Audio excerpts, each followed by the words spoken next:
Okay, you guys, you're all welcome to this third day. Is it the third or the fourth now? You're all welcome to tonight's session. Ayo is my name, and I'll be the one to anchor our session for tonight. But before we start, I would just like us to appreciate. Can you guys hear me? Can you guys hear me? Yes, sir. Can you guys hear me? Okay. Um, I think we need to get this recorded.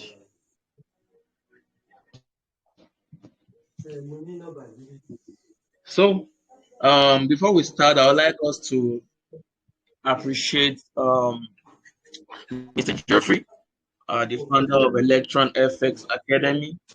Uh, it's really a lot to put up a meeting like this together to bless the life of others. So I don't want us to take that for granted.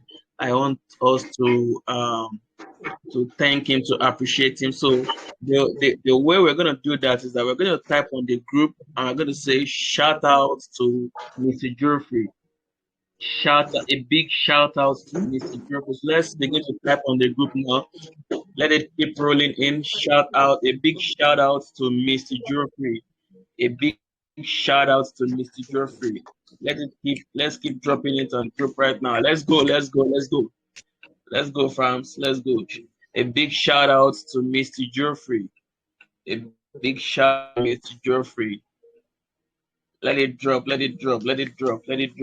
Yeah. Brad Joseph, thank you. David FX, thank you. Let it keep rolling, please.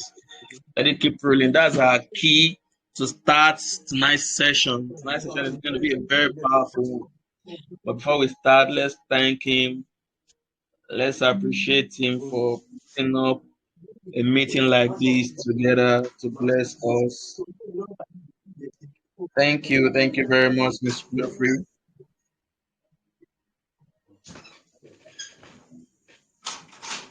Yeah, thank you guys, thank you guys. Let it keep dropping, let it keep dropping, let it keep dropping, let it keep dropping. A big shout out to Mr. Jeffrey. A big shout out to Mr. Jeffrey. A big shout out to Mr. Jeffrey.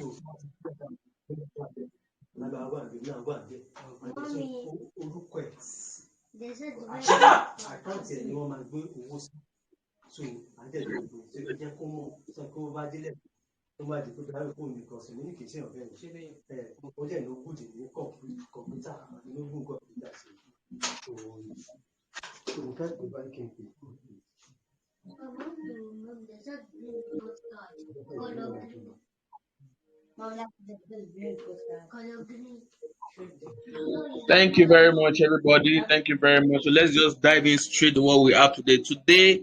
Tonight, I'll be talking on the habitat of wealth. I'll be talking on the habitat of wealth. I know we've discussed quite a lot about technicals. We've discussed quite a lot about introduction to cryptocurrency. We've done a lot of things with respect to wealth creation. But tonight, our focus will be on the habitat of wealth. And before I start, please, can you mute yourselves, please? Can you mute yourselves so that we can have a smooth ride tonight? Before I start, I understand that my audience tonight will be of people who are into different categories. I know we have people that are profitable, but they are not wealthy. We have people that are not even profitable at all. And not talk of being wealthy. And then we have people that are profitable and they are wealthy. So I will try as much as I can I'm trying to get this thing so that I can record.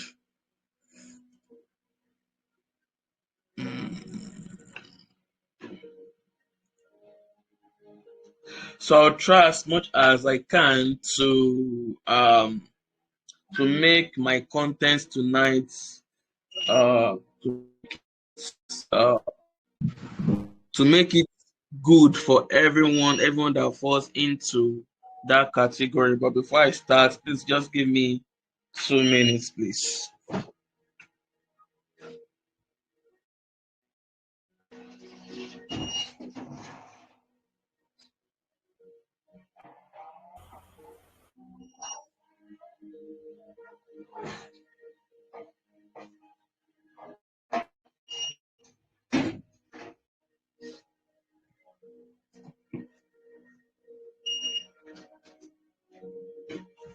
Okay, thank you. I'm back. So I will try as much as possible to make my content relate to what everybody can, can relate with. So the habitat of wealth. Um, the habitat of wealth. So our presentation today will focus on number one, poverty and its cause. Number two, who a millionaire is. Number three, the concept of the mind. Number four, I'll be sharing with us tested equation of wealth. Tested equation of wealth. Let me repeat again. Poverty and its causes. Who is a millionaire? Who a millionaire is? We're going to be looking explicitly at who a millionaire is, because the caption of this bootcamp is the next dollar millionaire. The next dollar millionaire. So we'll be looking at who a millionaire is. Then we'll be looking at the concept of the mind. We're going to look at how the mind functions with wealth, and the relationship between the mind and wealth. And then we'll be looking at tested equation of wealth. Tested equation of wealth. So before I start, I have a very, very important question to ask everybody. What is poverty? What is poverty? I would like answers from everybody. What is poverty? What is poverty?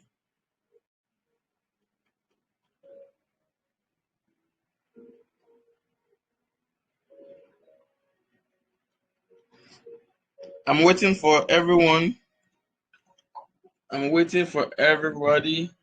What is poverty? A state of lack. Okay.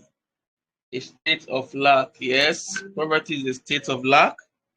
That's right. That's right. That's right. That's right. A state of stagnation. A state of stagnation. Yeah, that's correct. A state of stagnation, because when a person is living in poverty, the person becomes deficient to do a lot of things. A lot of things. So that definition of poverty being a state of stagnation is valid. Any other?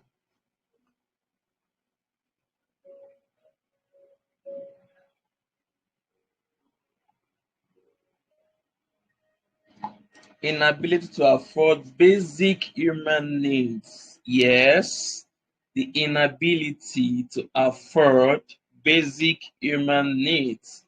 Yeah, a state of insufficiency. Okay, we'll get three more and then we get started. A state of insufficiency, so a state of lack, a state of stagnation, inability to afford basic human needs, the state of insufficiency, being inferior in quality and insufficiency in amount. Wow. Being inferior in quality, meaning there is a drastic reduction of quality, and then insufficient in amounts. Amazing, amazing. Two more, then is being broke beyond measure, that one is constantly in a state of worry because he or she cannot afford means of livelihood. So being broke, number one. Number two, state of worry. Number three, inability to afford livelihood. Can you see how the three join together? State of being broke, which leads to the state of worry, now leads to inability to afford the means of livelihood. Yes, poverty is lack of right information for desired purpose. Amazing, amazing. Thank you guys. Thank you guys. I think that will be all. Thank you for the amazing, amazing definition. It just shows that I have just little work to do tonight. Inability to meet your basic needs and the basic needs of others. Thank you, because you are blessed to be a blessing. You are wealthy to be a blessing to others. So if you are not wealthy in the first place, it will be difficult for you to help others. It will be difficult for you to meet the basic needs of others. So if you can see my screen, you're going to see that we have two different perspective of here. We have a good perspective above. We also have a good perspective below. But there are different people occupying these two realms of reality. And what differentiates them is what? Can someone tell me what differentiates them? Can someone tell me what differentiates them? What differentiates the person that is living in the perspective of the picture above and the person that is staying in the perspective of the picture below? What's the difference? Their standard of living. Information. Their standard of living. Thank you very much. Their standard of living, which is caused by the realm of wealth they are living in. For example, someone cannot be wealthy and be staying here. His mind will push him out of this realm into this realm. And someone cannot be poor and be staying here. The mind of that person will push that person from here and push him back to this place. So what is poverty? Poverty is the opposite. Poverty is the opposite of prosperity. Poverty is the opposite of wealth. Poverty is the opposite of riches. Prosperity, wealth, riches. So there is a word, the three of them, they've been grouped together, and there is a reality that negates them. That reality is what is called poverty. Either financial prosperity, either relational prosperity, either spiritual prosperity, either mental prosperity, irrespective of the kind of prosperity, once you are lacking, that person is in a state of poverty.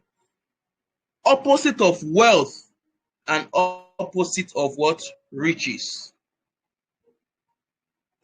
Poverty is a mindset, a mentality, and a paradigm. Meaning, beyond the living of the reality, poverty is also a state of the mind. So, if a person's mind is poor, it will be difficult for that person's body to be living in a wealthy place. If a person's mentality is poor, it will be difficult for the person to be living in a wealthy place. If a person's paradigm is poor, what does paradigm mean? Paradigm simply means a way of thinking. If a person's paradigm is poor, it's gonna be difficult for that person to live in prosperity. It will be difficult for that person to do what? To live in prosperity. So, opposite of prosperity, opposite of wealth, opposite of riches, a mindset, a mentality, and a paradigm. Let's move on. Poverty is a state of lack and hardship. Poverty is a what? Is a state of lack and hardship. So if you find yourself in a state of consistent lack, that person is living in poverty. Most people don't always want to agree. That's why it's usually difficult for them to transit from that level to another place. If you don't come to terms of your deficiencies, your weaknesses, and your inability, it will be difficult for you to transit out of that deficiency. It will be difficult for you to transit out of that weakness. It will be difficult for you to transit out of that inability. And that in itself is pride. So one of the causes of poverty is pride. Inability to come to terms inability to agree that this is where I am now. I understand that this is my present state, but I don't want to continue to stay here. I want to transit from the realm of poverty into the realm of prosperity, from the realm of poverty into the realm of riches, from the realm of poverty into the realm of wealth.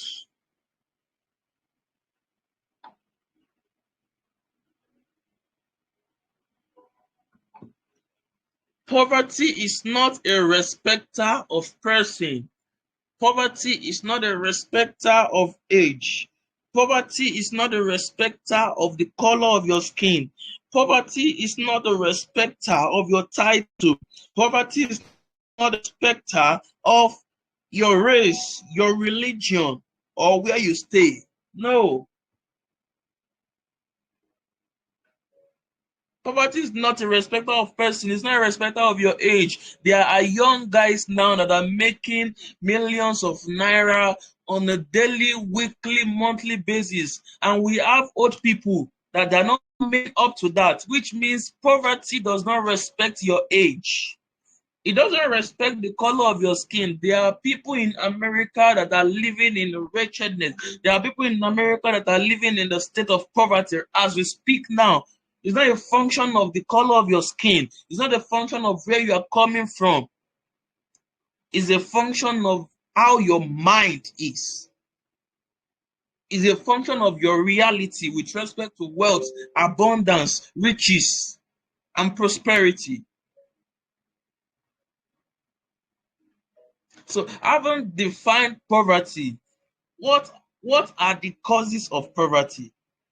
Because if you don't know the reason of a thing, it may be difficult for you to carve yourself from the effect of that thing. So, number one, ignorance of who you are. Ignorance of who you are. Most people live in poverty because they don't understand who they are. They don't understand what they have on the inside of them. They don't. And once you don't understand who you are, life will give another personality to you. That's life for you. It will give you another personality. If you can discover the real you as intended by God, it will be very, very difficult for you to settle for a life of poverty and hardship. The truth of the matter is that God does not create poor people. In fact, God does not create rich people. God does not create poor people. God creates people. It is the people that segregate themselves to wherever they want to belong to based on their action, based on their desire and hunger. So you must understand who you are. Understand who you are. Who am I? That's the first question you must ask yourself. In fact, let me tell you something. For everybody that God has created, He has given you a financial channel. He has given you a financial wealth. God does not ability. The fact that you've been created, the fact that you are born into this world simply means that you have something to offer this world. You have something to offer this generation. There is something that has been built on the inside of you to serve your generation with. That thing is your source of income. That thing is your financial wealth. God does not create liability. God creates assets. It's now left to you now to now decide where you want to belong to. Do you want to belong? Do you want to continue to stay in the realm of liability, or you want to continue to stay in the realm of assets? Understanding of who you are. Understanding of who you are is very, very, very important. If you don't understand who you are and you have access to money, you may not even utilize that money well because there's no understanding of purpose. When purpose is not known, the life will be a wasted life. There won't be success, there won't be fulfillment. Ignorance of who you are. Ignorance of what you have. Like I said before, everyone that God has created, there is something on the inside of them. But if you don't understand what you have, there is no how you can serve that thing to others. And before serving anything that you have to others, it must be refined. Your value must be refined and served excellently for you to be rewarded. You can sing, yes, but who listens to you? You can cook, who eats your food? You can sew, who patronizes you? It's not a function of what you do, it's a function of who engages you. If what you have is not well refined and served excellently, kings will never patronize you. And wealth is in the hands of kings. Why? Kings don't pay you for what you've done. They reward you. And reward is higher than payments. Let me repeat that. Kings don't pay you for what the service that you offer them. Kings reward you. And reward is higher than payments. If your service and your value is not well refined, if you don't if you are ignorant of who you are, if you are ignorant of what you have, there's no how you can even understand the dynamics of that thing that you have. Not to talk of serving it to others, not to talk of refining it to the extent that it will now call the attention of kings. And it is only king that can reward. Men cannot reward, men can only pay. Ordinary man will only pay you, kings will reward you. So you cook, but who eats your food? Who?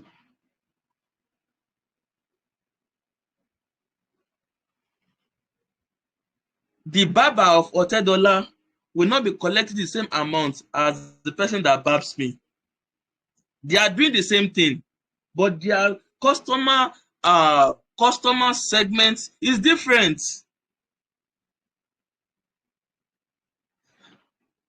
Otedola is presently on vacation now, and on that ship, on that yacht, there is a suya man there. There is a guy that is giving them suya there as we speak now. I think they are on maybe 4 weeks of vacation and tourism, himself and his family, just enjoying.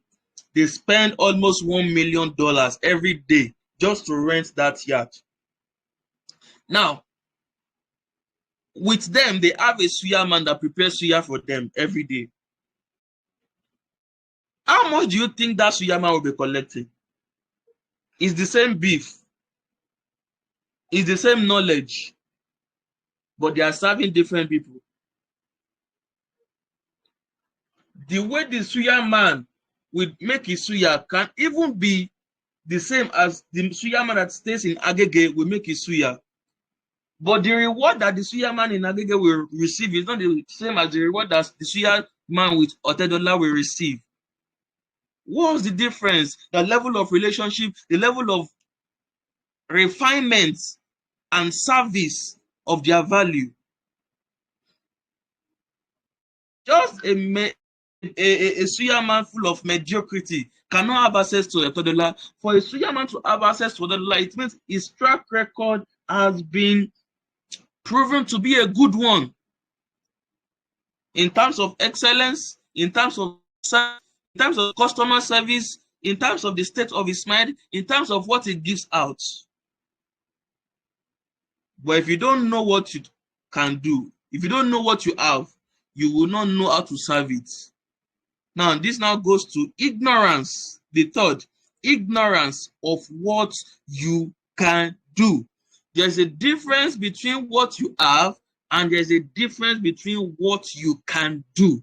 Let me repeat that. There's a difference between what you have and there's a difference between what you can do. You can have wood, but do you know that you can use that wood and convert it to paper? Do you know you can use that wood and convert it to furniture? You can have leaves, but do you know you can convert that leaves to clothes? You know you can convert that leaves to wool. You know you can convert that leaves to medicine.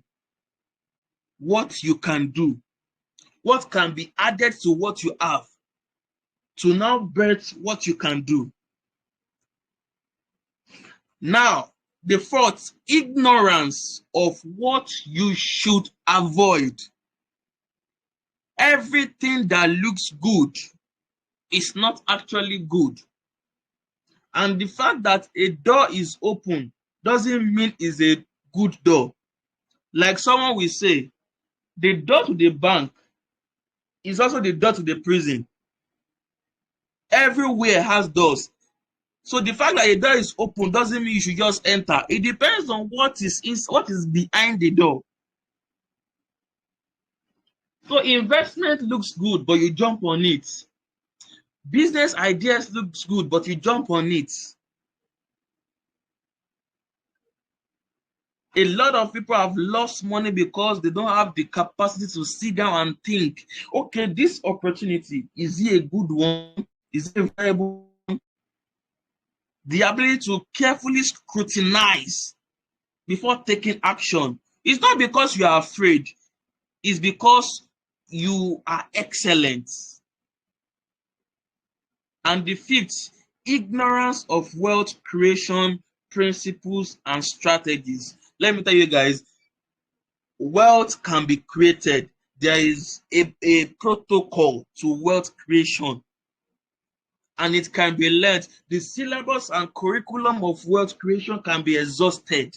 It's just the execution that can take time. Let me repeat that. The syllabus and the curriculum of wealth creation can be exhausted.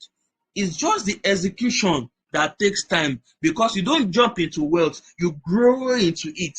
And the growing takes time. The process of growth changes your mind. The process of growth makes your mind transform. The process of growth gives you experience to mentor others. Ignorance of who you are, ignorance of what you have, ignorance of what you can do, ignorance of what you should avoid, ignorance of wealth creation principles and strategies.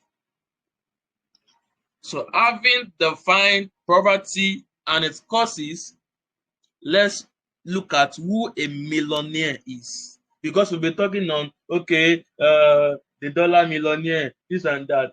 Who is a millionaire? What does it really mean to be a millionaire? Because most people, their concept of millionaire is actually very, very wrong. Very, very wrong. So, who is a millionaire? Can someone just answer that? Let's tax our brains. Who is a millionaire? I'm waiting for our responses. It's going to be an interactive class. I want to learn from you guys also. So let's go. Who is a millionaire? If you are following me, let me see your chats on the group. Who is a millionaire? Or you can unmute yourselves and talk. If you don't want to type, you can unmute yourselves and talk. Who is a millionaire? You can unmute yourselves and talk. Who is a millionaire?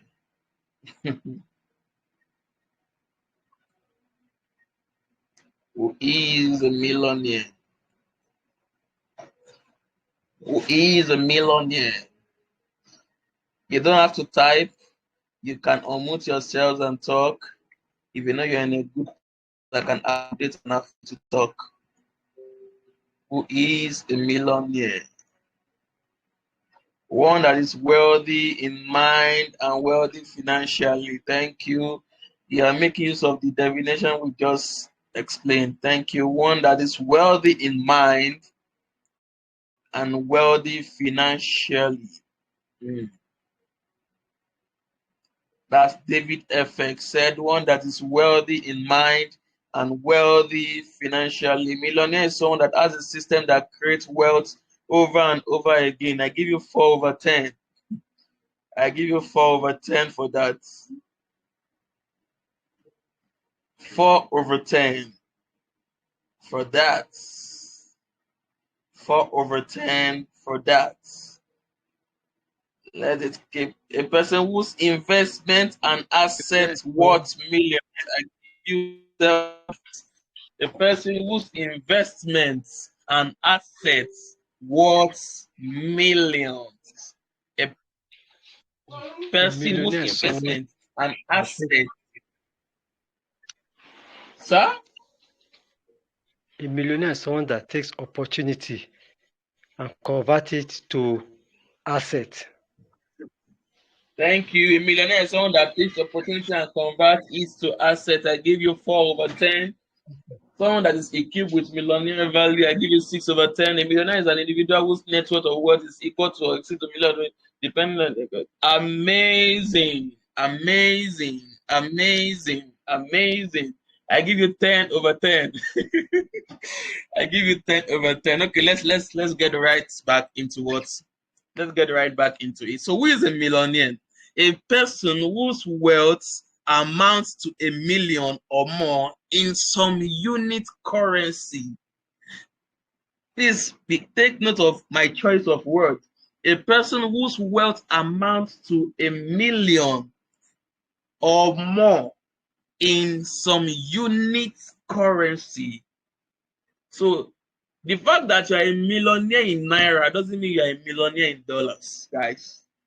Not even in this our Nigeria now. The fact that you are a millionaire in naira doesn't mean you are a millionaire in dollars. I don't know whether that strikes a chord in anybody. A person whose wealth amounts to 1 million or more in some unit currency, meaning it is related to a currency in terms of money, in terms of material possessions, in terms of strategic relationships, in terms of experience of life, in terms of knowledge, and in terms of skill, in terms of health. A person whose wealth amounts to 1 million or more in some unit currency. So if you have 1 million plus in your bank account in naira, and you have 1 million plus in your dump account in dollars, if you have 1 million naira in your savings Nigeria savings account, and I have a million naira in my dump account, maybe $1 million in my dump account, we are not in the same level. The value placed on what I have is not the same thing as the value placed on what you have. And that's why you've been learning a lot about cryptocurrency, where you can make money in dollars, save your money in dollars, multiply your money in dollars. Because the value attached to dollars now is higher than the value attached to naira as we speak, at least for today, the 7th of November 2022.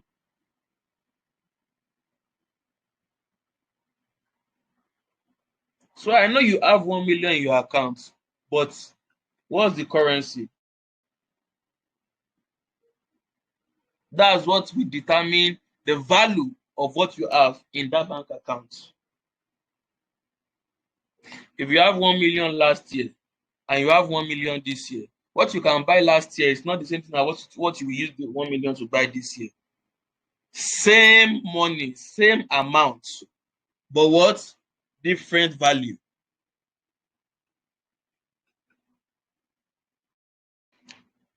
So if value is what makes the currency valuable, what if you move that value from that paper and you put that value on yourself?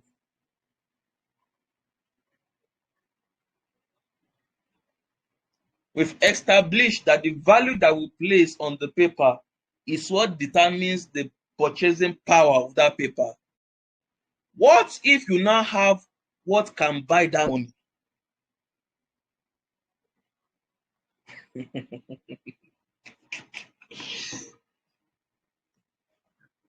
Oh God.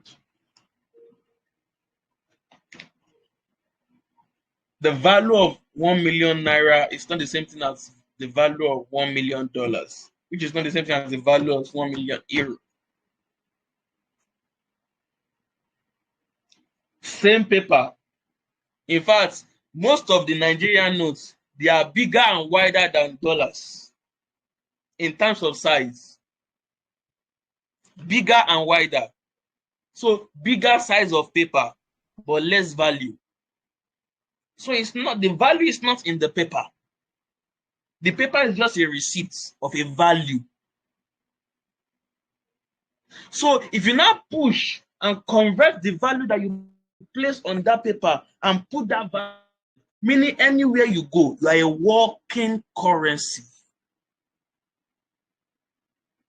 What is in you has the ability to capture any currency of the world wherever you find yourself. You rise above inflation when you work to becoming a very, very valuable individual.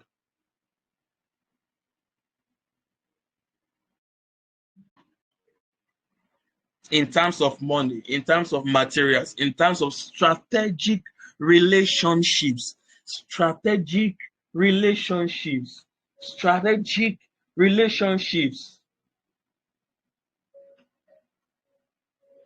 If I ask you now to sit down and give 20 list of 20 people that you can call now and tell them that you are in a big mess and you need 100,000 from them before the end of this week. 20, that's 2 million naira. Do you have such strategic relationships that you can call that worth that kind of money, or that can give you that kind of money easily by reason of the relationship that has been built with them? So you need 10 million naira now. Do you have 10 people in your life that you can even just send a text that, please, I'm in a very, very deep mess. I'm in need of 1 million naira from you before the end of this week. Kindly help me out. And that person will send it to you before the end of the week. Strategic relationships. There are relationships that you intentionally build, not necessarily because of what you get from them, but because their position in your life is of high value. So Mr. Easy married one of Otedola's daughter, and by that gave him the access into the Otedola's family. Your own may not necessarily have to go the marriage way, but is a legal access into the Otedola's family. Now it's with them on that vacation now. If that guy likes, if he likes, he should lend money. If he likes, if he does not lend money, his daily needs will be met by reason of the strategic relationship, meaning you can live on relationships. Relationship is a currency that can buy money. Shift your focus from the money. Shift your focus to what can buy the money. What value can you give? What value can you put on yourself to buy the paper? The next dollar millionaire.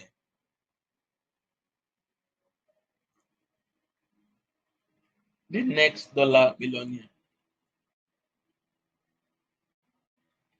So a millionaire is the person whose wealth amounts to 1 million or more in some unit. So the goal is not to amass millions of naira. The goal is to amass billions of naira in a valuable currency. The currency does not necessarily need to be the currency of a country. The currency can be the currency of your value.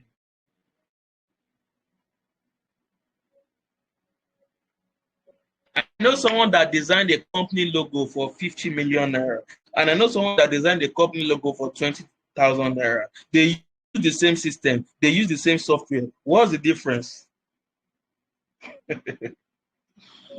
Oh God. What's the difference?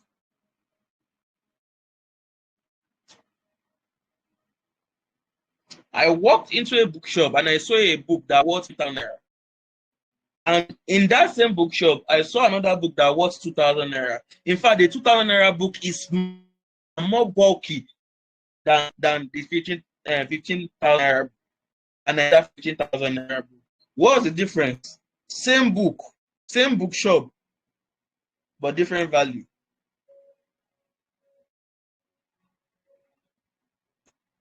This then implies that what you get from this world is a function of the good that I put on you or that you put on yourself. You can work on it.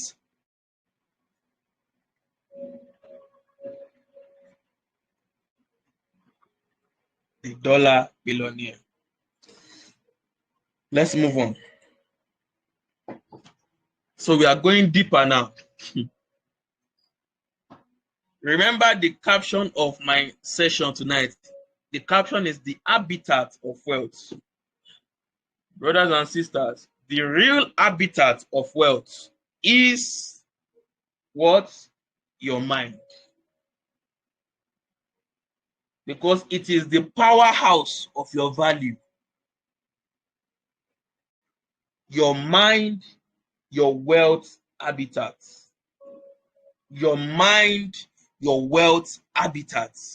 It is the powerhouse of your value. It is the powerhouse of everything that comes from you. So a poor mind will give birth to a poor body, which will now give birth to a poor hand, which will now give birth to a poor life. A rich mind will give birth to a rich body, which give birth to a rich hand, which will now give birth to a well life. So don't focus on the outward thing. Deal with that thing from the foundation, the roots, which is the mind. If you give a madman 10 million naira today, he's still a poor madman because there's nothing you can do with the money. In fact, money from the madman. Because he's not in his right state of mind. It's not in the right. Let me tell you, God supervises wealth creation. No matter how you struggle and struggle and struggle to create wealth, if your mind has not been transformed and developed to a level where you can manage effectively that wealth, God may not give you access to it. It's not because he's a wicked God, it's because he loves you. He may not give you access to it. God is a very, very sound and good economist. When I learned this, I moved my focus from the external things and started working on my mind. The mind is the powerhouse of what you live out. The mind is the powerhouse of your value.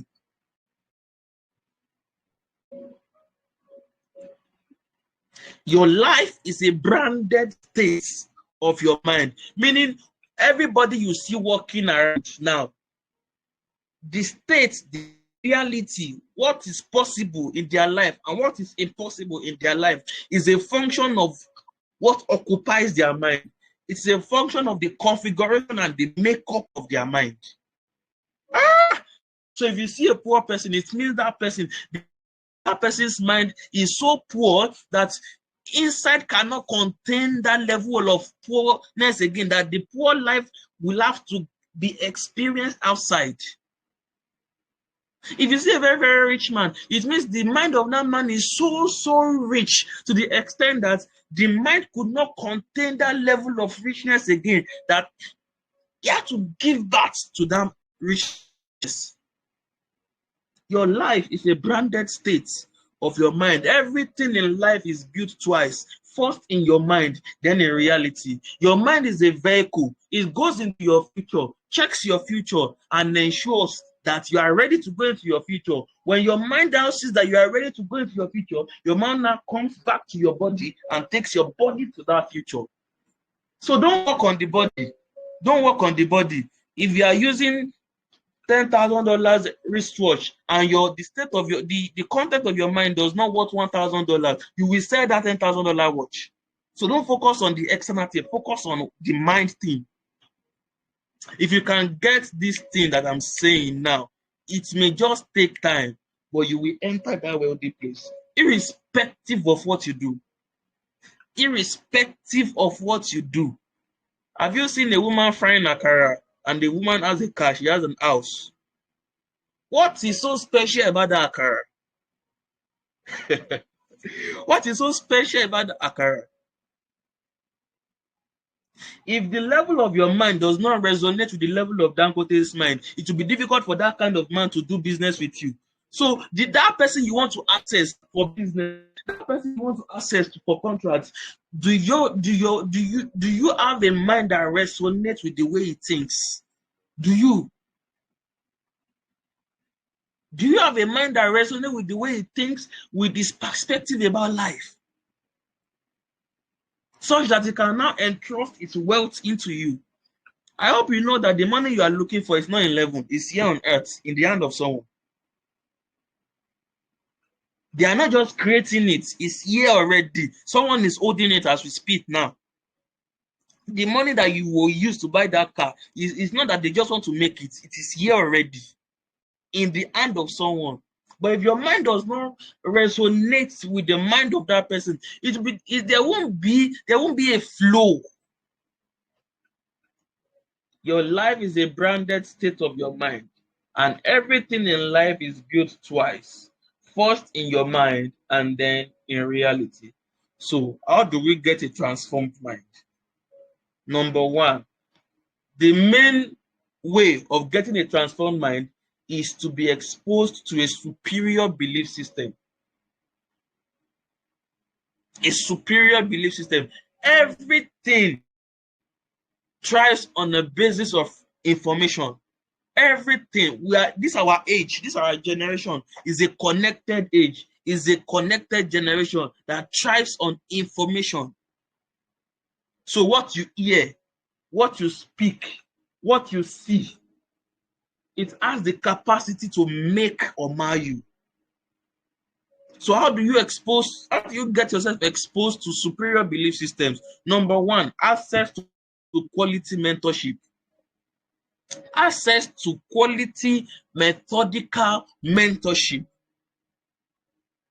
If anybody comes to me now and says he wants to transit from the level of poverty to the level of wealth, my first dealing with that person is not what the person will do, it's the state of the person's mind. What we'll work on is your mind first before what you do. If your mind is rich, anything that you do, the influence of your mind will rub on it. Access to quality mentorship. Access to mental transforming materials in terms of videos, in terms of messages, in terms of books. See, all these big people that you are looking at, you may not be able to meet them physically, but you can meet with their mind in their messages, in their videos, in their books.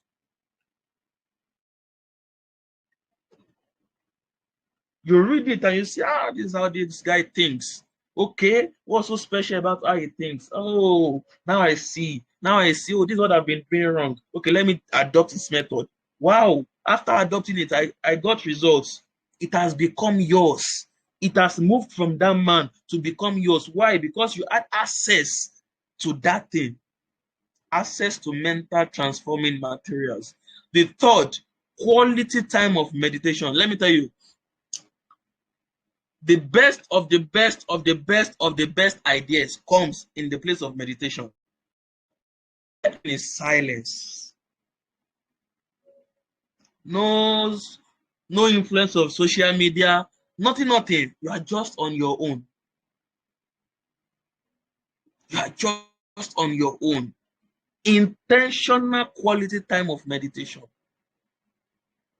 And the last, which is not the least, travels and tours. You can build your mind by, like, remember I said, what makes you is a function of the quality of information that you have access to, either that comes into you through your ears, through your eyes, or through your mouth.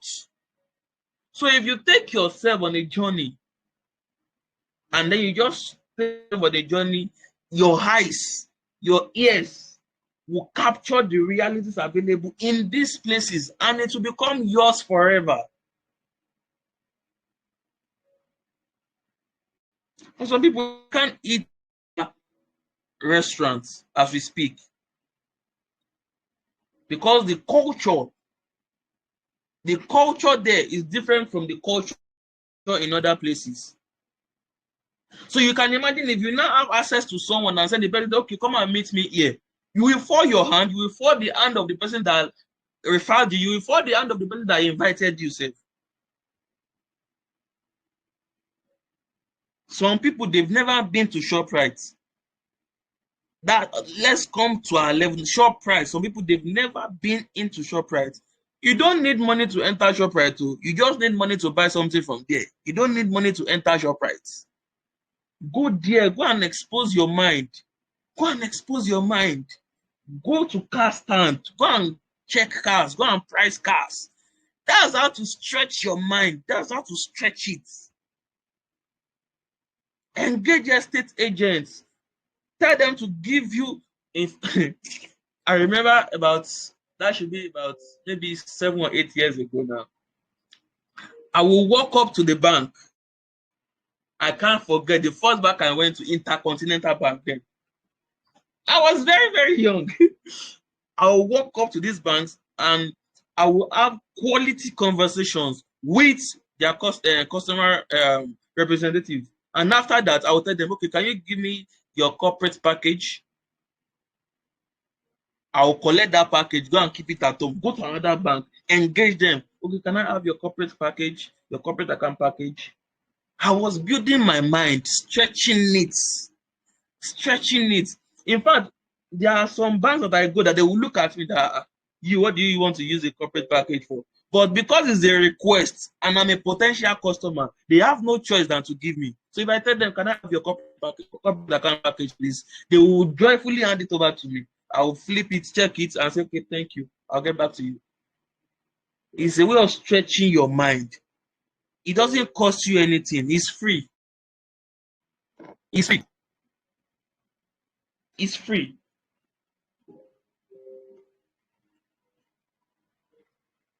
Now, this takes us to the last segment, which is tested equation of wealth. Please listen attentively here. Listen attentively here. Please, if you are following me, just type 1 on the chat. Let me know you are following me. Let me know I'm not alone here. Let me know I am not alone here.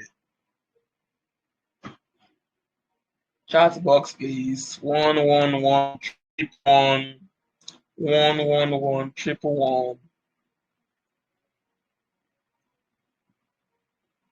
Okay. The equation of wealth. This equation changed my life. I'm just grateful to God for giving me access to this information. It may not be too early, but at least for giving me access to this information when I had access to it. Guys, there is an exact way to create wealth. There is an exact way to build wealth. And you can start from anywhere. Yes, I know you are collecting 7,000 naira per month. You can start from anywhere. You can start from anywhere. The wealth equation. We have the GF plus the FI plus the FP plus the FD equals to SW. You will never find this equation everywhere. It was derived by me. It was derived by me. Where GF is the God factor, this phase is factor. The GF is the God factor. The FI is the financial intelligence. The FP is the financial planning. The FD is the financial discipline. The XW is the sustainable wealth. We have wealth, but we have another sustainable wealth. See, I know most people here, they are traders. But the fact that you are profitable doesn't mean you are a wealthy person. The fact that you are a profitable trader doesn't mean you are a wealthy person. The fact, have you seen a bank manager that got sacked this month and immediately he enters into the life of poverty? Immediately, like almost immediately. Someone that has been working for 5-10 years got sacked this month. Next month, he enters the realm of poverty straight up.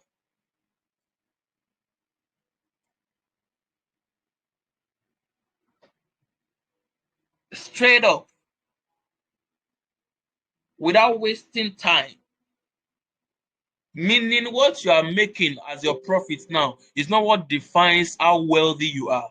No, no, no. That's just a seed. Everything you are doing now that is making money for you is a seed. Especially if you are just starting, is a seed. This is what most people don't understand. And when they eat their seed, they will definitely experience famine tomorrow. Is a law of life. It's a law of times and season. Seed time and harvest time. If there is no seed time, there will never be harvest time. Most people eat their seed and they eat it well very early. They eat it well very early. Whatever you cannot buy twice, you've not gotten to the level of buying that thing. You want to buy iPhone 15, I know. You want to buy iPhone 14, I know. But do you have the money to buy twice of that thing? You want to buy Toyota Corolla 2011, I know. But do you have money to buy twice of that thing? Whatever you don't have capacity to buy twice, you've not entered that level, my brother. Calm down. Calm down. Calm down. God factor. God factor. You need to understand the place of God. I am a Christian and I'll be talking from this perspective. You need to understand the place of God. It's called the God factor in the wealth equation. You need to understand that everything, including life, including wealth, including job, including cars, including houses, including estates, everything comes from God. Everything is the custodian of those things. But the good thing is that we have access to those things. The key is our engagement of wealth creation principles. The door is open. No one is guarding the door, but you have to open that door to unlock that storehouse. And the key to unlocking that storehouse is light that comes by reason of your understanding of the strategies that provides for wealth creation. So God is everything. So if brother A comes to God with light required, he will have access to those things freely. Freely. Is God is just. It's not the desire of God for you to live in perpetual state of poverty and lack and penury. No, no. It's not. It has never been the desire of God for anyone to live in the state of poverty, lack, and penury. God's dealing. Some people will say, God, I'm passing through a dealing with God. I'm passing through it. No, God's dealing and pruning is not a part to living a beggarly life. Let's know that now. Let's establish that before we delve deeper. God's system of training you is not living a beggarly life. Perception of who God is. You know who God is? He's called Abba. He's called Father now. A responsible father knows the needs of the children. So why will God call himself your father and then he will leave you to live a life of poverty and lack? No, there is nothing that gives glory to God in poverty. So why, God wants glory to be given to him through your life. So if God wants glory to be given to him through your life, why will he force you to live a life of poverty and lack? It's a misconception of wealth. And we need to debunk it. Lack is not. It has never been part of God's training curriculum. It's the desire of God that his children live in wealth and prosperity. God doesn't give wealth to people. God gives power to people. If you're a Christian, there's a verse that says he gives power to get wealth, to make wealth, not get, to make. So what it gives you is power. You are the one that will now convert that power and make it to make. That make is an action word. It gives you power, but you use that power and use it to make wealth. It is your responsibility for converting it to wealth, not God. Not God. So I said God gives you power to get wealth. And there are several dimensions to this power. The power comes. It's not power for you to fall down. No. Power comes. Power comes in place of knowledge and information that you have access to. Power comes in place of opportunities that you have access to. Power comes, and opportunity can be your contacts, your relation, open doors, book reading, a place that people you are leading, anything. Opportunity can even be a seminar that you are attending. It can be a webinar that you are attending, like this now. This thing that you are attending now is power that God is giving to you. Because this has the capacity to convert. To convert. Yes, some version says to create wealth. So God gives you the power. He now leaves you to now create it or not create it. It's now your responsibility to create the wealth. Power comes as a choice. When God gives you power, it's a choice. You can choose to create or don't create. It's your choice. It doesn't enforce that on you. We are still talking about the God factor. Power comes in terms of potentials, your gifts, and your talents. I mentioned earlier that everybody that God has created, He has given you a financial wealth. There is something that you carry inside of you to serve this generation, and you will be rewarded on the basis of that thing. Even if you are called into ministry, it doesn't necessarily mean you are a Levite. For Christians here, they understand what I'm saying. If you are called into ministry, it doesn't automatically mean you are a Levite. There are some people that go call into ministry and tell them, don't leave your job. There are some people that God will call into ministry and tell them, leave your job. If God tells you not to leave your job, it's because the financial wealth from the altar has not been given to you. So you must understand God's design for you as a person, not as a family. You don't necessarily need to do what your father did. You don't necessarily need to do what your brother did. You are living a life alien to what God has created you to do. For everyone God has created, there is something there is a weapon He has handed over to you. But if you don't know how to wield that weapon, that person will live and die as a wretched person. Power comes in forms of potentials, gifts, and talents. Power comes in forms of prayers. Power comes in front of the anointing. The God equation. So let's talk about the financial intelligence. Are you guys still with me? Are you guys still with me? Financial intelligence. Yes, sir, we are. We are still with you, 100%. Now, financial intelligence is the understanding of the inner workings of money. Please listen, because this, no lecturer will teach you. The fact that the person is teaching finance, accounts and finance, or banking and finance doesn't mean he understands how to create wealth. No lecturer will teach you this. Financial intelligence is the understanding of the inner workings. And what is the inner workings of money? How to create, how to make, how to manage, and how to multiply. Triple M's. The making, the managing, and the multiplying. The making and the making, the managing, and the multiplying. Most people make, they don't manage, they don't multiply. That's why they still die as a poor person.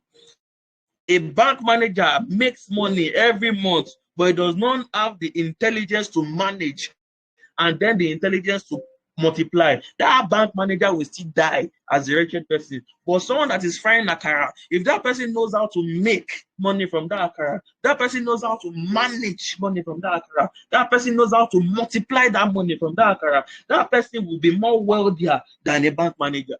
So it's not what you do, it's a function of what you know. It is a function of what you know. Financial literacy is the major reason why many struggle in life through the rat race. So you see them, they do salary job, especially government workers. The government takes their time from 8 to 4. They come back, they cook, they eat, they sleep, they resume back. And then before the end of the month, they are done spending their salary. And then they continue like that for how many years? 20, 21 years. After 21 years, they give them entitlement. The inflation rates at the point of employment and the point of retirement will never match. So they are still lost. They are still in loss. 35 years. Imagine 35 years. From my young age, I made that promise to myself that I will try my best not to work under anybody. I will try my best, especially government. I will try my best. How can they waste 35 years of your life only to give you entitlement that is equal to the inflation rate of when they paid you? Is that not wickedness? Let's not go to that. Let's not go to that.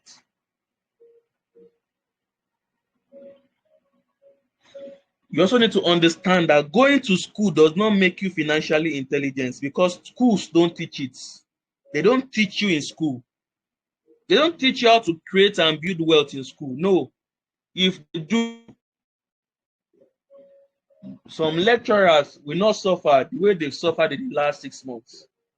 Do you know some lecturers died by reason of the lack of salary? Do you know that some of them teach financial accounting? Some of these lecturers, some of them teach financial accounting. Some of them teach banking and finance. Some of them are PhD owners of accounting. PhD holders of accounting. So they don't teach you in school. It's something that you strive to get. If a 10-year-old child strives to get this knowledge, it will do better than a 50-year-old man without this knowledge.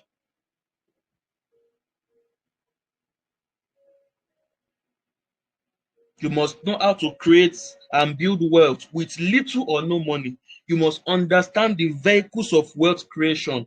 You must understand cash flow. You must have a good understanding of inflation. You must have a good understanding of delayed gratification. You must have a good understanding of compound interest. You must have a good understanding of investment mentalities. All these things are important things that you must focus on. You must understand the difference between assets and liabilities. You want to get a car. Yes, I know. But is the car asset or liability? Okay, and the car will be taking me from my house to my office every day. Okay, yes.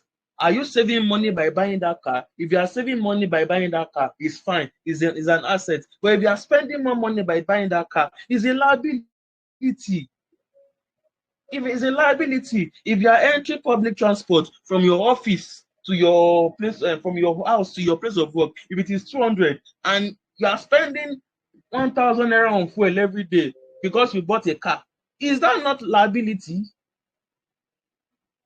Before you spend or buy things, look at the financial implication of those things that you buy. You want to buy an iPhone. To what end do you want to buy the iPhone for? What is the purpose of the iPhone? And I want to snap picture. Is there a monetary value to the picture you are snapping? Are you a content creator? No. Do you run business that needs Instagram advertisement? No. You are a public servant. So what do you need the iPhone for? And my mates are using it, so I want to buy. That person will die as a wretched person. You are buying iPhone. You don't have solar at home. You don't have generator. The light in your area is not good. It's bad because of where you are living, and you want to buy iPhone. Is there sense in that?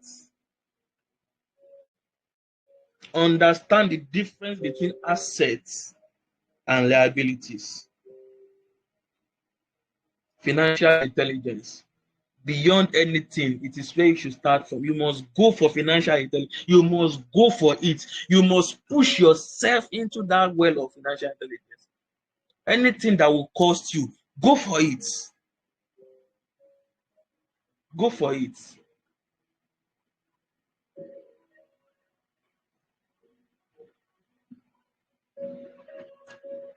Financial planning. Failure to plan automatically means you are planning to fail. No stress. Whatever you don't plan, it means you are planning to actually fail. So it simply means that there is no such thing as no planning. If you think you are not planning, you are automatically planning to fail in that thing. Many people gain financial intelligence, but they fail to achieve their goals because they have no plan in place to actualize their financial goals. They have no plan in place. They have no in place. You know how much you are collecting every month, but at the end of the day, what you're spending is far more than what you are collecting every month. How will that person gain traction? How?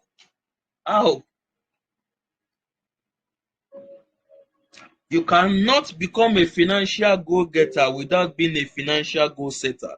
It's impossible. Proper planning prevents poor performance.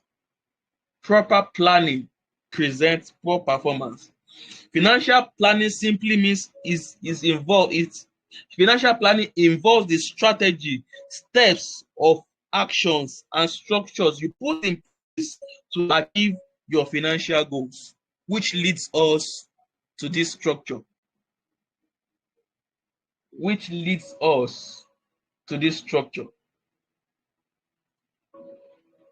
Well, you may decide not to follow it, it's fine, but this is a structure that I've used over the years. This is a structure that I've mentored people with, and it has produced tremendous results. Tremendous results. This is financial planning. This that you are seeing is financial planning. So if you're a business owner or you're a skilled personnel, that is, you get contracts, you do work, make profits, and you get paid. It's not that you collect money every month like salary earners that collect money every month. You have to allocate percentage to your spendings. So, for example, if you make a profit of 100,000 naira in a contract, you did a business, you made a profit of 100,000 naira. You did a contract, you made a profit of 100,000 naira. You did a project, you made a profit of 100,000 naira. I'm a Christian, so I'll be dealing with this from the perspective of a believer. 10% goes into tithes. You are left with 90%. Savings, 30%. Some people do savings 20%. Some people do savings 10%. Some people do savings 5%. But the percentage you allocate into your savings is a function of the knowledge of where you are coming from and how fast you want to run. Because this is the foundation of everything. This is the foundation. This savings is the foundation of everything. So the faster you want to run, the bigger percentage you allocate to your savings. 20% back into the business, 40% as project. Your project is whatever, maybe you want to buy food, you want to pay for house rent, you want to do this. The accumulation of your 40% is what you use for that. 20% goes back into the business. So that business will never die. Any business that you keep pumping money into, it will never go down. And the more you pump in money to a business, the more profits, the more higher your dividends from that business becomes. So why are we saying all this? Our salary earners, 10% goes into tithes, 30% goes into savings, 60% goes into projects, your house rent, your children's school fee, whatever thing that involves your daily spending, you should be factored into the 60%. Now let's work with the 30%. You don't invest or start a new business with the whole 100%. No, it's a wrong method. And that's why most people regret it. That's why most people fail in it. It's a wrong method. You don't invest with your tithe. You don't invest with your 30% savings. You don't invest with your 20% that you are taking back into the business. You don't invest with your 40%. What you invest with is the accumulation of these savings over a given period of time. So maybe you are giving yourself a year. Okay, this new year, I want to be saving 30% of whatever profit I make. 30% is going into savings accounts. Listen,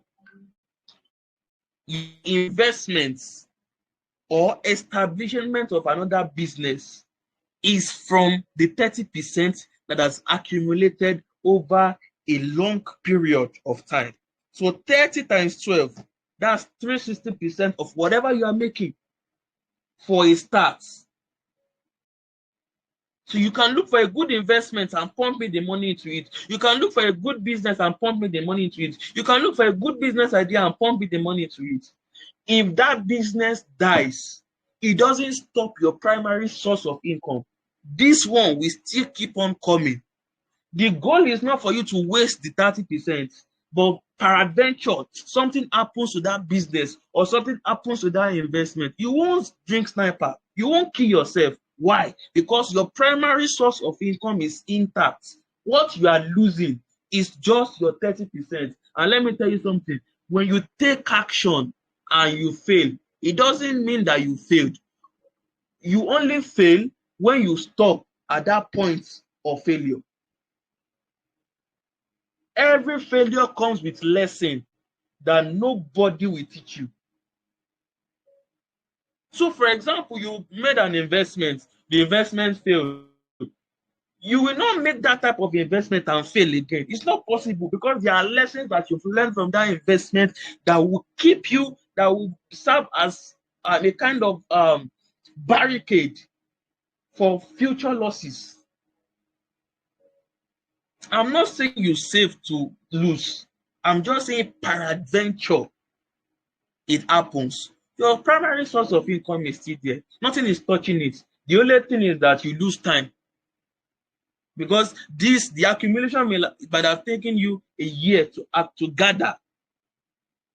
After the gathering, convert that thing into a source of income. And let me tell you, everything you want to invest into, any business idea that you want to go into, make sure it revolves around the basic needs of men. What are the basic needs of men? Food. Every man must eat. Even if you don't have money, you will find a way to eat. Every man must wear clothes. Food, clothing, shelter, transportation, education, financial intelligence or finance. There's no bank that starts now that will start making profit because it has to do with money. All these POS people that you are looking, most of them are making good money. Anything that has to do with money, direct relationship with money, you will surely thrive in it. So food, clothing, shelter, transportation, education, finance, you will surely thrive in those things. It may take a long time, but you will surely thrive in those things. The equation of wealth, financial planning. Now, some people will say, there are some things I do that is not captured in this thing. Well, it's here. Other areas of your life that requires expenses can be factored into the plan. The only thing is just that you restructure it. For some people, they always give. And because of that, they have to include charity in this structure. So it's not left for you to now sit down and design it in a way that won't hurt you, in a way that will make you an irresponsible person to your loved ones, that will make you an irresponsible person to your children. You can't say because you want to start saving now, you won't pay your children's school fees. You can't say because you want to start saving now, you won't give food, you won't give your family food. No, that's irresponsibility. So you design it in a way, you design a structure that helps you save without stress.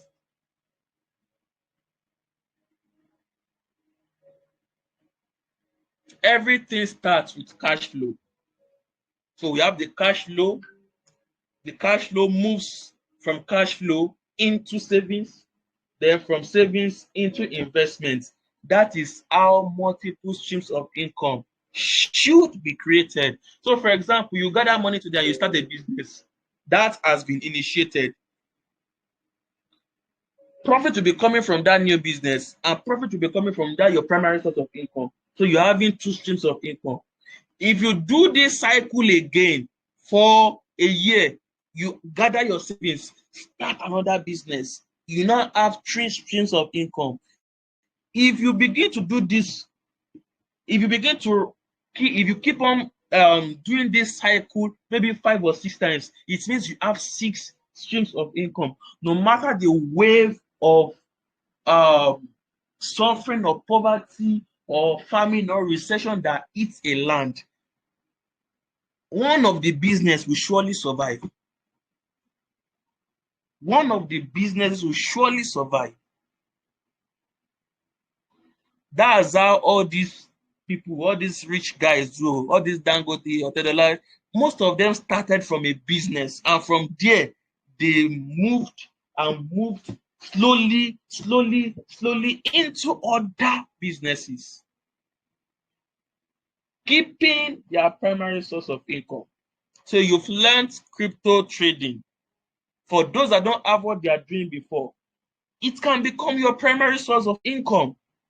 But as you make profit there, don't be carried away by the profit, and you won't create another source of income. You won't create another stream from that profit. Most forex traders don't know this thing. That's why when they don't make profit in a month, it tells on the way they spend. Because there's no other source of income. In fact, if you have other source of income, you are not under pressure to trade. You are not under, if you don't see your setup in the month, you are fine. There are other things that will bring in money. The wealth equation. This takes us to the financial discipline, which is the last. Now, the financial discipline is the boundary between the boys and the men. A lot of people gain financial intelligence, a lot of people establish their financial plan, but they don't have discipline to execute that plan. This thing that I just shared with you now, it sounds easy and simple, but it takes a lot of discipline to execute. Do you know what it takes to have 30% of your income is in one account, and you keep looking at it, and you have needs? So it's not that you don't have needs. So the whole 100% is not enough to cater for your needs. Not to talk of 40%, not to talk of 60%. So your needs will be there, but that discipline to take your eyes off that 30% is a big deal. So if anything is going to be possible, it is up to you, because nothing happens by chance. Principles will not work themselves until you work them. You have to be intentional, because distraction will come, challenges will come, temptations will come, pressures will come, unexpected expenses will come, setback will come, but only those that have the discipline to stick to their plan. Yeah. Only those that have the discipline to stick to their plan will make it. So what do I mean by sticking with your plans? You must stick with your budget. If you know you don't have more than 40% of what is coming, your budget must revolve around the circumference of this 40%. If you are shooting above this 40%, then you know you are passing your boundary already, because there's no allocation for anything outside 40%. There's no allocation for anything outside 60%. You must delay gratification. Keeping money in an account for 30 for a 6 month or a year is delayed gratification. You are delaying the gratification. You must deny yourself of some things. You must live within your permitted budgets. You have to avoid distraction.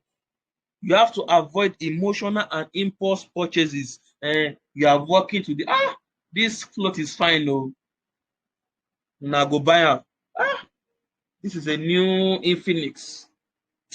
Let me change my Infinix. You go and swap. You add money to the Infinix. Nothing happened to that previous Infinix. So, but because of your impulsive and emotional spending, you add money to it. You get the new Infinix. When another Infinix comes, you add money to the one that you just bought. You get another one. That's impulsive spending. Nobody spends like that and enters the wealthy place. You must avoid pleasing people at the detriment of your future. What do I mean by that? Urgent 2K people. If you know you are someone that you have a very, very mild heart that you just want to give when people come to request, then carve out a percentage for charity. Once you exhaust that percentage for that month, you are done. Anybody that comes, please, I don't have money. The fact that you can't help someone now doesn't mean you will not be able to help someone, the person in the future. Or the fact that you can't help someone now doesn't mean you don't love the person. You have to be strict with your financial plan. So let's go back. We talked about the God factor. We talked about the financial intelligence. We talked about the financial planning, and we talked about the financial discipline. The combination of these four elements is what gives birth to sustainable wealth, the wealth that you can hand over to another generation. Now, note, substitution is not allowed in this equation. If you take God out of this equation, you will suffer. You won't enter this place. If you take financial intelligence out of this equation, you won't enter here. If you take financial planning and you do others, you won't still enter. If you are disciplined and there's nothing you to plan, there is no financial intelligence, no relationship with God, they won't enter this place. So substitution is not allowed. No one has the power to make you fail without your permission. And no one will plan your future for you if you do not plan it for yourself. Questions?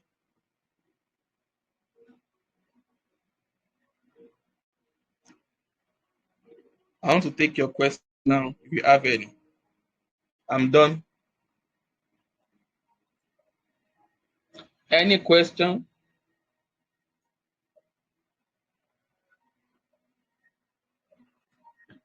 Any questions? Or there's something I said that you do not understand?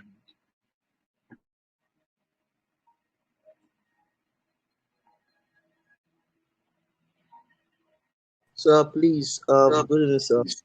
Yes, sir, Good day, please sir. go back to the previous slide. The last slide you just, it's okay.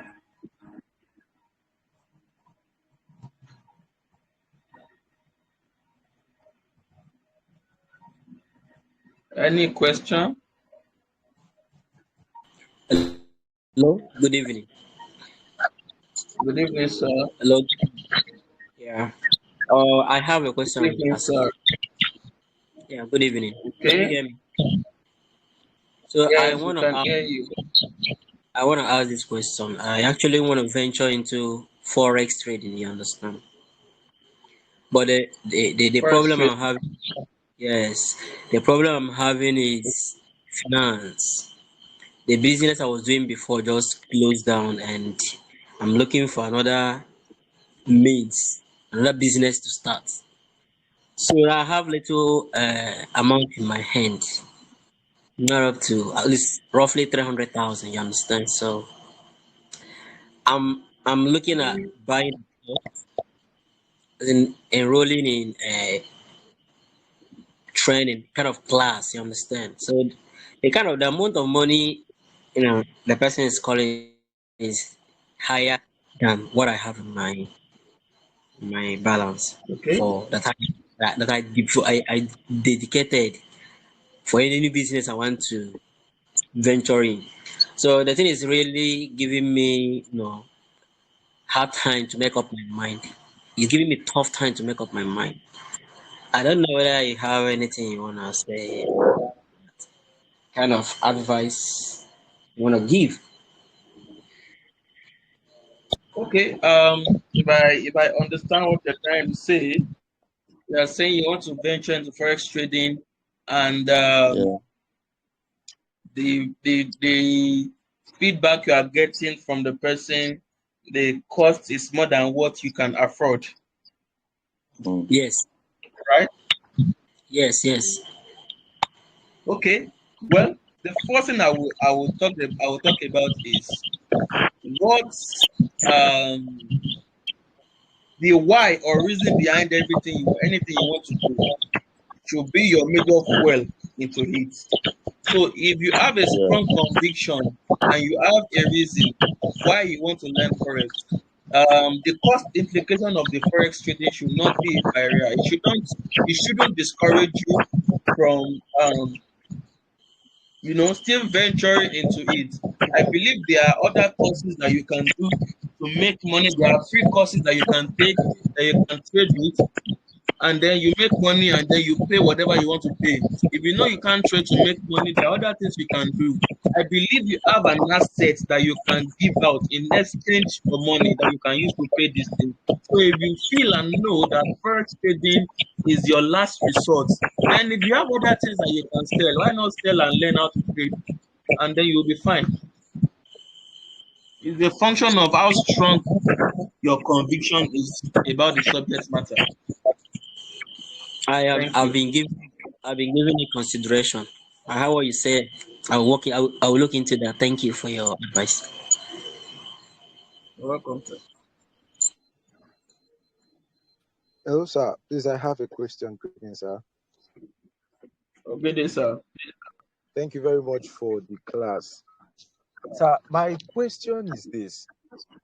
Now, it's one thing to, I don't know for every other person here, but then one major problem I think an average young man or Nigerian face is that now we have learned that we should save a fraction of our income per month or as we get them, and maybe within a cumulative time, maybe a year or two or thereabout, we should invest in a different business as to increase our streams of income.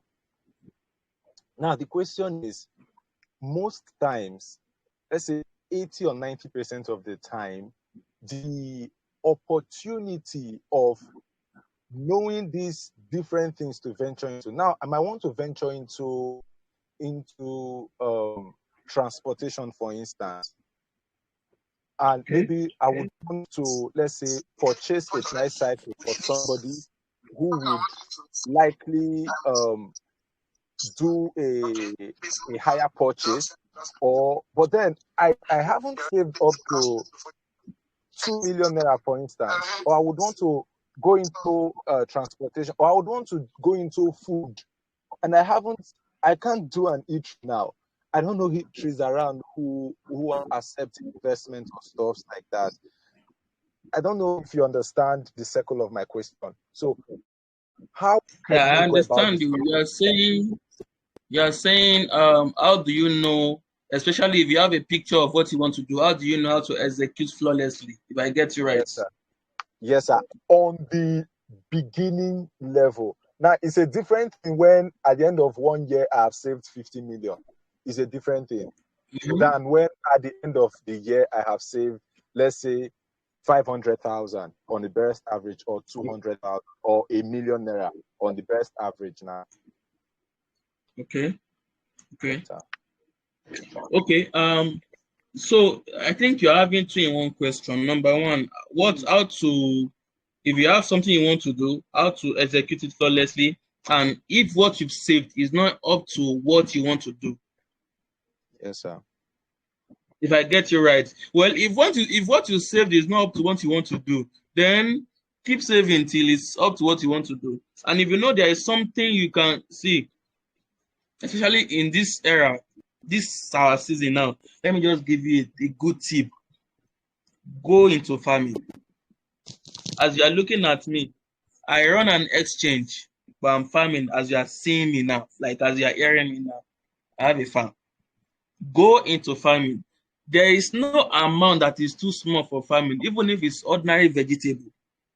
And do you know the profits that is in farming? I understand that a lot of people have colonized the value chain, the production thing. They've colonized it. That's why you need to make a good research too. The fact that you have money doesn't mean you just spend it on any business anyhow. You need to make a research. If you want to spend, if you want to invest, or you want to start a good eatery, do you have a mentor that is in that line? Have you served someone that is in that line? Do you have the knowledge involved to execute that business? So you need to learn. You need to understand how that environment works before pumping your money into it. So no amount is too small for farming. No amount is too small for it. So if you know you can't make do with what you have now, then it's either you keep saving or you look for anything you can use the money to do that can help it beat inflation, because inflation is rising every day. That can help that money beat inflation, and at the same time add to it till you are able to get whatever amount you want to get to start a business. And I won't even encourage loan. I won't even encourage loan. So that's just it basically. Can you speak briefly on decision making? I know that many young folks struggle with the right decision with regards to business. Okay, well, see, when it comes to business, your why is what determines everything. Your see, me, I'm a young forex trader, but what I've seen in the forex market is enough to discourage me from trading. Like it's enough. Before I broke into light, it's enough. Do you know the amount I've lost in forex trading? But the conviction I had when I started kept pushing me till I was able to break into light. So it's not an easy journey. Even if you want to plant vegetable, it's not an easy. You have to do this from the start. It's not an easy journey. It's something that you have to decide in faith. You have to decide in faith, because no one is sure of tomorrow. You are the one that is sure of tomorrow. No one is sure of tomorrow. No one is giving you an assurance that the business you want to do will definitely succeed. It depends on what you do in that business. It's not my business, it's your business. I can't assure you that you will succeed. If I assure you that you will succeed and you don't plan or act or do things that will make the business succeed, I'm just wasting my time. Do you understand? So the concept of decision making is a function of how convinced you are. And there are times that you have to take blind faith. What do I mean by blind faith? You just have to do things. You have to close your eyes. It will be painful, but you have to do it. Example, I was running my exchange on Telegram before, and I had a lot of scam activities. So I decided that, okay, I will go to the web and start the web. So one day I just locked the Telegram group, and then I told everyone to move to the web. Those that wish to continue to move to the web. I struggled with that decision for 2 months. The web was ready 2 months before I locked the Telegram group.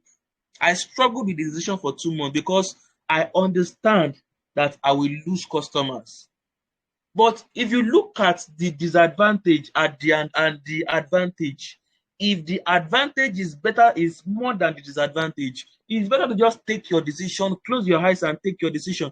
I closed that Telegram group, and for about 2-3 months, sales dropped. Like sales dropped to 20% of our previous income.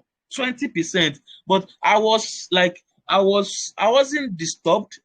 I wasn't discouraged. I had the opportunity, or I can come back to the Telegram when I noticed that there was a decline in income. But I still stood my ground that Telegram, I'm not going back there. Web it is, web it is. And the business is doing fine. The business just moved on and is doing fine now, even better than the Telegram. By reason of the web, we had access to good companies. We have access to see whatever you do in business, ensure that excellence is in place. Those that resonate with your level of excellence, they will patronize you. You understand? So those that cannot resonate with your level of transition may find it difficult to keep patronizing you. But those that resonate with your level of delivery and excellence will patronize you. That's why I said your value must be served with, it must be refined and served with excellence. So that those that have their mind resonating in the level of your mind will serve you. And those people don't pay you, they reward you.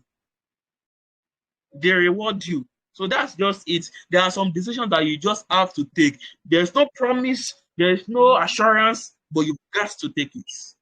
So I think that answers that question. Oh, thank you, sir. Hello, sir. Yes, sir. Good evening, sir. Good evening, sir. Good day, sir. I have a question, sir. Okay, sir. Wow. How is the best way for someone to work on his or her mind? Because you said everything starts in the mind. So how can one work on his or her mind? Because I just it shared takes with that, sir, how a mind is transformed. Exposure to no. superior level belief systems. I just shared this. Maybe you didn't see it. Now, let me say something. If you are just starting, everything you do is a function of what and who you have become. If you have not become and you do, it may not be successful. You get what I'm saying? So, usually, I advise people when you start saving, the savings should be for your personal transformation first before investments. For example, when I started investing in books, not business. I'll buy a book, I'll pay for Olumide Emmanuel's training, I'll pay for Olumide Emmanuel's webinar. You know, I was really crazy then. I was just buying books. I won't finish reading one book, I'll buy another book. As long as it is about finance and wealth, I will just buy that. This thing, we have to break it once and for all. So if you've not become and you do, you will need a lot of effort to succeed. But if you've become and you do, little efforts will make much.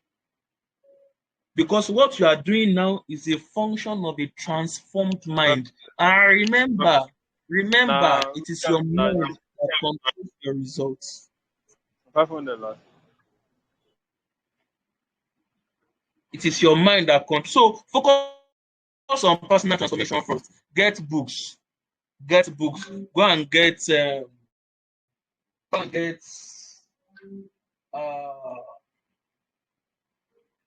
go and get School of Money by Olumide Emmanuel.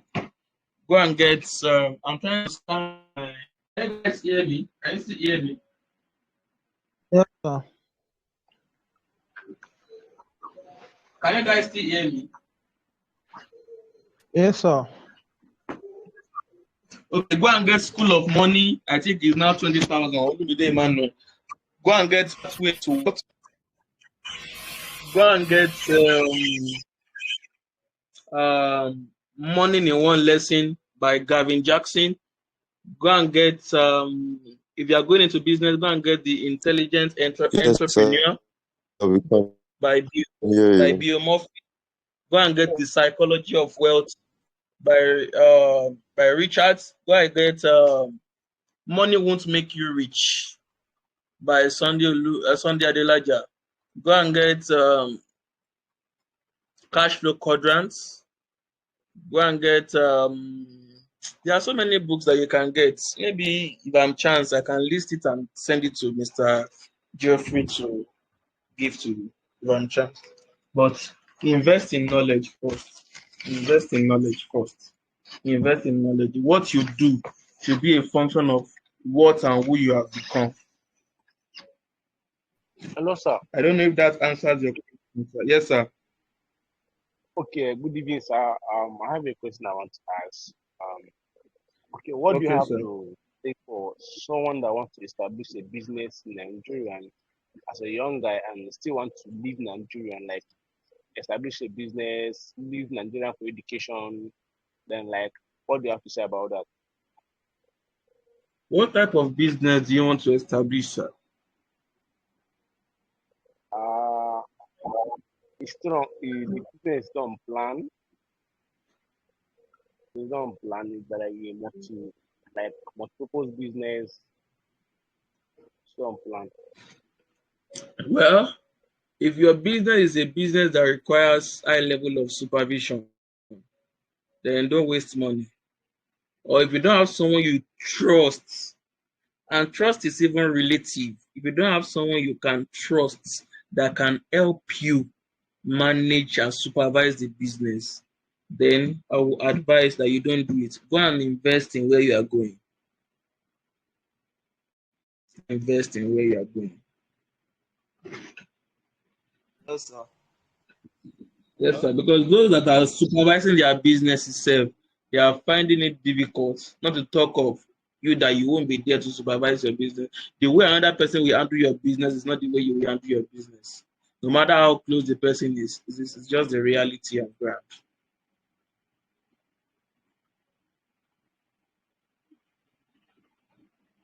Okay.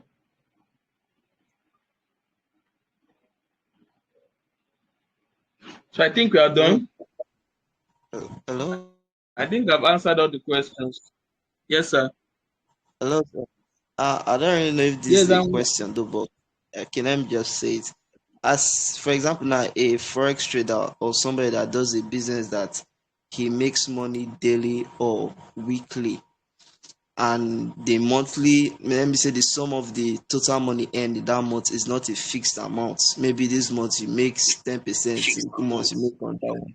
It's not a fixed amount. How can you be able to calculate it using the wealth formula when the total amount you well, get monthly is not a fixed amount? it's not hard. Whatever you have, whatever you make, relate it to 100%. So if you make $100 today, this month, you know your savings is, if you are using 30%, you know you are saving 30%. You don't need to have, that's why I said for those that are into business or skilled personnel, they don't have a fixed income. Their income varies based on what they do for the month, for the week, or for the day. So you just allocate percentage to the money that you get. So if this month, if your profit is 100,000 naira, or let's say $200, you know 10% of the $200 is $20, 30% is $60, $60 is going to savings. Next month, if you make $100, 30% of the $100 is $30. You are putting it into the savings account. You get. So it's not that one is not a complicated stuff. I don't know whether that answers your question, sir. Yes, sir. Yes, sir. Thank you, sir. Okay, let me hand it over to Mr. Geoffrey. Thank you very much, guys, for having me. It's a privilege to be here, and I do not take it for granted. Cheers, and God bless you all. All right. Thank you so much, sir. Thank you. Although I came late, but I was really, really impacted. I have to go through the recording. Please, if you enjoyed this class, can you just type in the group, God bless you, Havila. Just say, God bless you, Mr. Havila. Just type it in the group. God bless you, Mr. Havila. Just type it. Villa, God bless you, sir. Just type it in the group. God bless Mr. Avila. Because let me see that he was really impactful. You see, this kind of events are the things that actually make the difference to some people. You know, this is an event that you're not paying for, but most of these things that he has taught you, you would not get these things even in paid conferences. You would not get this kind of things. Because I was thinking about something that I can actually do, right, to mark my birthday. Because this year was one of my blessed years. I think I was really blessed this year, financially speaking, otherwise. So I was like, what can we really do, right, to actually be a blessing to others? So that's why we put this boot camp. I had to meet the guys that I know that are doing very well in trading and in finance, and that is why we are having this, right? So in conclusion, the recording of this video will be posted. I think I have to edit it because of all these breakages and all. I have to edit it. Then it will be posted on, I think, YouTube. I think it's posted on Havila's YouTube page. He has a YouTube page. it will post on my YouTube page. I will post it there. Then that is those are the basically two places to be posted. All right, so you can always do well to connect with these guys. You can connect with Clifford, connect with Mr. Avila. He has an exchange. I'll send the website to you so you can have his his exchange platform where he exchanges dollars. Where you can buy dollars, and I think for Deriv platform. And I'm also trying to send you his YouTube page where you can be able to see more of his teachings. I've seen his channel. He has more teachings, more on risk management, more on wealth building, a lot of things. They are very powerful channel. All right, something that you don't just have to just run away from. You have to really go through his materials to really understand. Because it's just one day teaching. All right, you can't really exhaust everything in one day. All right, so you have to continue following him. But just subscribe to his YouTube channel, join and just go to him. And I want to add something. Now to end of this class, one of the things I've also applied personally to to actually see progress financially is by actually sticking with people that are doing well. When you find someone doing well in your space, just stick to them. It may not really be your mentor. Just have people that are doing well in your space. As a trader, just stick to people that are doing well in trading. Just stick to them. If possible, you buy them gifts. Like that's what I do most times. I usually buy them gifts just to create that relationship with them. I buy them stuff, buy them airtime, just to make sure that they have me in mind. You understand? So use that as one of the ways to actually connect with these guys. All right. So I think we'll end this call here. The record of this call we posted, and God bless you guys for being part of this. I will kind of edit this and then post it. All right. So God bless you guys. Thank you guys for turning up to this call. I hope this was impactful. I hope this really helped you guys and all of that. Right. So see you next one. We see. All right. Cheers and God bless.